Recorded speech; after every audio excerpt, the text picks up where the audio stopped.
പ്രിയരെ, ഇത് ഇന്ന് ഞാൻ പരിചയപ്പെട്ട കുറച്ച് കൂട്ടുകാരായിട്ടാ, നമ്മുടെ ന്യൂ ജനറേഷൻ പിള്ളേരാണ്.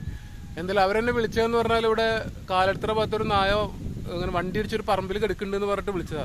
നോക്കുമ്പോൾ 2-3 ദിവസമായോ തോന്നുന്നു. അതിന് വണ്ടി ഇടിച്ച് വന്നിട്ട് ഇവിടെ കിടന്നിട്ട് പിന്നെ ഈച്ച വന്ന് മുട്ടിട്ടിട്ട് പുഴുവായിരുന്നു, നിറച്ച് പുഴുവായിരുന്നു. പക്ഷെ ആ പിള്ളേർക്ക് അതിനെ രക്ഷിക്കണം എന്ന് ആഗ്രഹമുണ്ട്.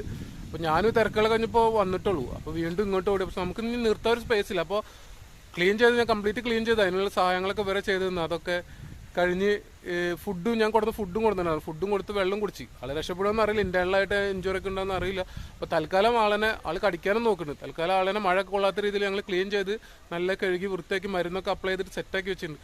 അപ്പോൾ നമ്മൾ കൂടെ ഇതുപോലെ ഇപ്പോൾ ഞാൻ ചെയ്യുന്ന കർമ്മത്തിന് നമ്മളത് ആ ഒരു സംഭവം പ്രകൃതിയിലെ മിണ്ടാപ്രാണികളും മനുഷ്യരും എല്ലാം ഒരുപോലെയാണെന്ന് തിരിച്ചറിഞ്ഞിട്ട് ഇതുപോലെ നിങ്ങൾ പലരും മുന്നോട്ട് വരണം. അപ്പോൾ നമ്മളൊക്കെ ഫോളോ ചെയ്തിട്ട് ഇതുപോലെ പിള്ളേർ വരുമ്പോൾ അതൊരു സന്തോഷമാണ്.